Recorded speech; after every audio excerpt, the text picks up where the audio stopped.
Okay guys, so what I wanted to do today is show you things that you can do in the round pen if you approach it with kind of a different mindset. The way that you can advance round penning and adjust from round penning to really gearing towards your liberty work. And I want to tell you a couple things before we even begin. This doesn't just happen overnight. Let me tell you a little bit about Loki. First of all, I round pen him when I first got him. I spent a few days round penning him to get him respectful and moving and you know, really moving out and free. And then after that, I haven't been in the round pen since.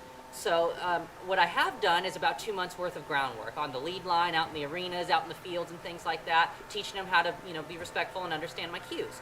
Now what I've done since then is about a week ago, probably 5 sessions ago, I brought them back in the round pen and now said, hey, all that stuff that you learned online, now let's see if you understand it well enough to do it close to me, basically at liberty. And the reason that I like the round pen so much is because at the beginning when they don't understand what you're doing, they say, oh, the line's not on me, they want to go run and play or be silly. That's no big deal at all. They go out to the edges and then you just round pen them a little bit, bring them back in and say, hey, now here's your other option, be close and do this, and then give them a little break.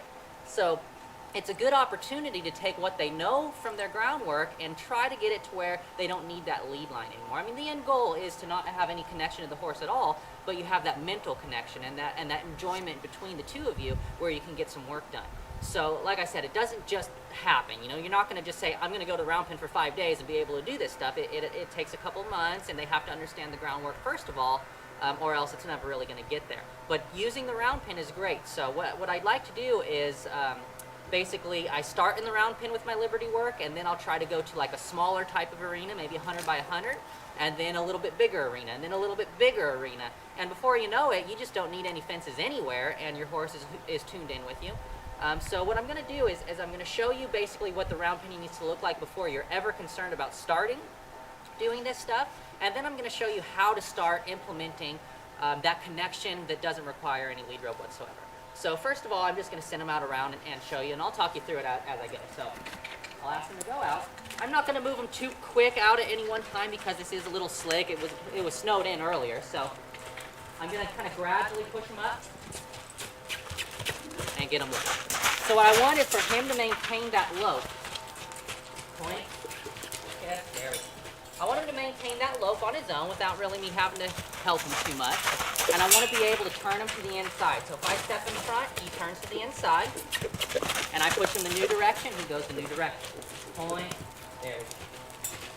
He's getting a little lazy because he knows that I'm being a little quiet with him, and that's okay. So again, step in front, back, change directions. That's really good. So after you have those, let's go ahead and yield them and bring them in. Really, really like that draw right there. So after you can just get him to lope around, change directions to the inside, all you have to do is step in front and he's just changing directions.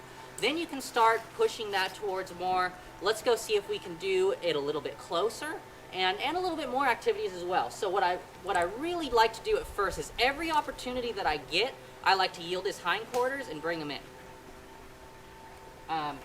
When that happens is basically what they're feeling is you yield them, and then when they kind of come in, they've got a little bit of a break and a little bit of a release of pressure. So it's always better when they're coming closer to you and paying attention, basically. So I'll do a lot of yielding the hindquarters, and I'll show you what that looks like. So basically, let's get it done here, Loki.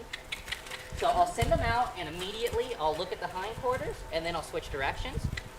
Send them out, immediately look at the hindquarters, send them out, and immediately look at the hindquarters. So every time I do that, he's saying, oh, this is very interesting. Every time I yield my hindquarters and look, it's much more comfortable. If he did choose to run away, which they often do at the beginning, no big deal. Like I said, just put him back in that round penning situation and bring him in for a little rest. So after I get that type of stuff done, I'll try to lengthen the time that he trots around me before yielding the hindquarters. If he were to go push a little bit further away from me, like let's drive a little bit. If he went and pushed away like that, I'll yield him, kind of bring him a step in, and then send him the new direction. And say, you know what, if you push out a little bit, I'm going to push that hind end away. The more the hind end goes away from you, the more the head and neck comes in. I like how he's kind of running around with some bend to the inside. Look at that butt, point this way. I whacked him right there because he's just taking advantage of me being a little bit too quiet with him. And he's not listening to my point. I want, as soon as I point, for him to go ahead and just trot off. So right there again, I'll whack him. Look at this hindquarters. Let's see if that helps. Point. Not bad. So now what I'll do is I'll just kind of walk around. I'll put my stick real low so he's not just running around because my stick's up, and see if he can maintain this trot for a couple circles. And he's doing a very nice job with that. So what I'll do is, as a reward, I'll yield him, take him in a step, and just love on him right here. I'll tell him, you know, Loki, you did a great job. I like what you just did there, and you've earned this rest. I always want him to think that every time I turn in and come close, I get a nice rest, I have a good attitude, everything's nice there.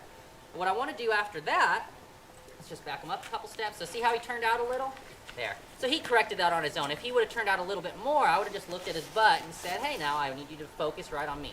He thought about that himself and corrected it, and oftentimes they do. It's important that you give them the opportunity to correct themselves. He backed up and said, maybe should I go to the right? And then he said, oh wait, no, I'm just backing up right now. So it's very, very important that they make that decision on their own, and you don't, get in their way of that. So I'm going to look at his butt a little. He's kind of looking away. Good boy. So what I'm going to do now is I'm going to drive him off, and just like we did here, I'm going to kind of follow him around and walk. See how he's leaving a little bit? I'll look at that butt, draw him in, and then send him back on the circle again. Basically saying you need that butt to kick out a little bit more. So what I'll do now, rather than walking after him, I just want to sit still and see if he can maintain the circle around me without me having to help. So he immediately stopped. All I do, point, drive him, and do the same thing again. I'm just going to stand still, and I'm going to say, Loki, it's your responsibility. I've asked you to trot on a circle. You need to know that that's your job. It doesn't take all this encouragement from me to maintain this. So he's doing a nice job with this. I'm going to look at his butt here, and I'm going to bring him in and reward him and say, thank you, I like what you just did. Rub on him a little bit. Let's back him up. Let's see if we can get that the other way. Point, drive.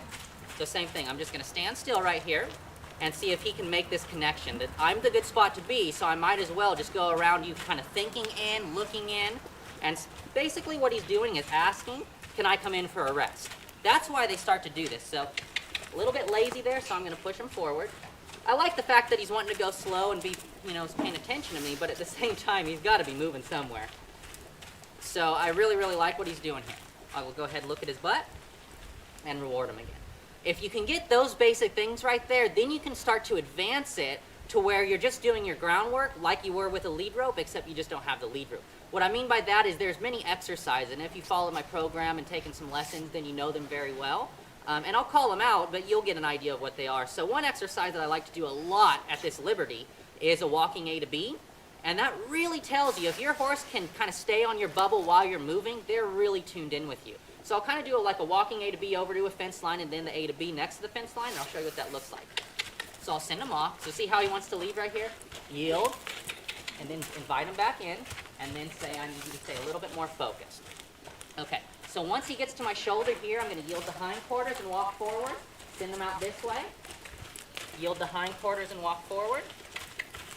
Yield the hindquarters and walk forward. Then once I get to the fence right here, I'll just do this standing still. Look at the butt, point, get him to go through. Look at the butt, point, get him to go through. Yield the hindquarters. Now let's see if I can kind of bring him this way and do the walking A to B this way. Look at this butt, push him through. Look at that butt, push him through. Yield that hindquarters. Very good. Yield that hindquarter, push him through. Yield that hindquarter. What I'm going to do is just trot him in here. Good boy. And give him a little rest. The most important thing about all of this is they have to know that you're the rest point. After all this effort, every time you see that they're putting in that effort and kind of pushing their limits just a little bit, bring them in for a nice rest and tell them that you're really happy with the effort that you're seeing. That will encourage them to try harder for you every single time. Now, like I said, this is a product of a couple days starting in the round pen to get his respect, and then a couple of months of learning this stuff on the ground. If they can't do this with a lead line on very, very good, there's no way it's going to happen like this. So make sure that you're getting your groundwork good on the lead line before you try this. There's no point in approaching a situation that you know is going to end up in a fight. It's just going to get worse and worse all the time, and the horse thinks that fighting is an everyday part of life. Approach a situation that you think you can immediately reward the horse and they understand, okay, I got it. Now, if they do make a mistake, again, no big deal. All horses do at the beginning. But you don't want to go in there when you just know they're going to run away, and then you're going to have to be whacking them and sending them and saying, bad horse. It's never going to get any better at that point. So these are just some ideas. It can go so much further, and there's so much fun things that you can do having these ideas that, you know, you're the rest point, reward your horse for every single time they're showing you that effort, and kind of be creative about this. Use your imagination and have fun with your horses. I really like that, you know, this is a very naturally sensitive horse, a very natural kind of reactive horse, but yeah, look how quiet, he's low-headed, he enjoys this stuff, and he understands that type of behavior, the reactive, the overly energetic, that never really gets a reward, but this does get the reward. This is the horse that I want. I don't want the horse that really on our first day of round penning tried to jump the fence. That's not going to work for me, but this is going to work for me, and I really love that he's paying attention now and he's encouraged to try hard for me. So take those ideas, you guys. Give me a link or send me some questions if you have any questions that you want me to answer. I'd be happy to, but have fun with your horses is the biggest point that I can make. Go out there, have fun with them, encourage them to show you that effort, and the sky's the limit, you guys. So have fun, and I look forward to seeing you on the next one.